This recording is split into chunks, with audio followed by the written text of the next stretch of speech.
ভাই আপনি দোকানত কি বিষ আছে? 1 নাম্বার বিষ হওয়া লাগবে, 2 নাম্বার যেন না হয়, বুঝছেন? এ ভাই আপনি এলে কি কথা করছেন?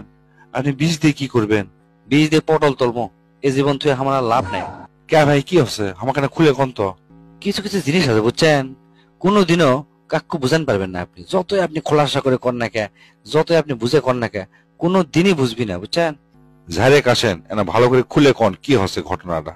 আপনি এত বড় একটা কাম করবে চাচ্ছেন, আমাকে কবেন না ঠিক মতো কোন, তারপর দেখিচ্ছি কি করা যায়। আজকে সকালবেলা হচ্ছে কি, গরুর দুধ দোয়াচ্ছি, দোয়াতে দোয়াতে ভালোই দোয়াচ্ছি, দোয়াতে দোয়াতে হঠাৎ থেকে গরু কোয়া বাম পাও দিয়ে আমাকে পটাশ করে লাগতে মারলো। আমি সিট পাড়াং হয়ে পড়ে গেল।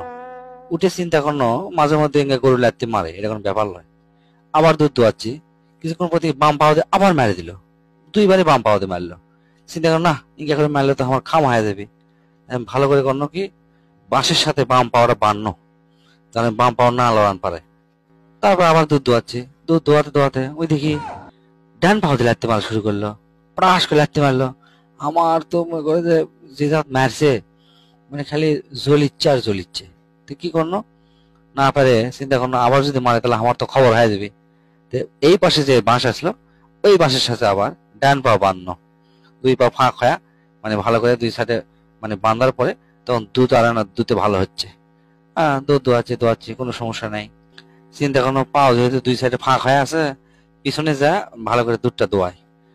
গরুর পিছনে গেছি, পিছনে যা 2 পায়ের ফাঁক দিয়ে আমি দুধ দোয়াচ্ছি, ভালোই দোয়াচ্ছি। দোয়াতে দোয়াতে দেখি গরু গোমা বুঝছে নাকি, ওর লেজ দিয়ে ঠাই করে আমার মাথাত মারলো।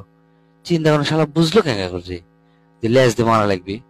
যাই হোক, কোনো খুব একটা মানে প্রথমবার লাগেনি।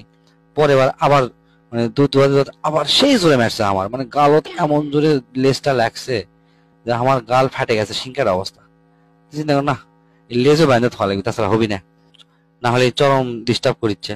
তাই আমি খাড়া হয়ে লেজ কি দিয়ে বানবো খুঁজে পাচ্ছি না, মানে দড়ি টড়ি সত্যি টুত্তি কিচ্ছু নাই। চিন্তা করো আমার কোমর বেল্ট বাঁধা আছে, বেল্ট খুলে ওই লেজ উপরে যে ওই টিনের যে ইয়া আছে বাঁশ আছে, ওই বাঁশের সাথে লেজ উঁচা করে বান্ধিবার চিন্তা ভাবনা করছি। কেবল করতে মানে বেল্টটা খুলছি, আমার প্যান্টটা না ঢিলে আসলো, তো বেল্ট খোলার সাথে সাথে হচ্ছে কি আমার প্যান্টটা নিচ দিকে খুলে গেছে। যেই খুলে গেছে আর আমার বউ আসে হাজির গোয়াল ঘরত। এখন এই অবস্থায় আমি বউ ক্যাঙ্কা করে বুঝামো যে আমি আসলে অকাম কুকাম করিচ্ছি না, খালি দুধ দোয়ামো। কোনোভাবে আর বুঝান পারিনি ভাই, কি আর কর্ম কম। বউ তাই আগ করে মুখ বেজার করে মানে বাপের বাড়ি চলে গেছে, বুঝছেন? এখন আপনি আমাকে বুদ্ধি দেন, আমি এই বউ ক্যাঙ্কা করে বুঝামো আর কি বুঝে আমি বাপের বাড়ির থেকে অকলিয়ে আসবো, কোন না আমাক।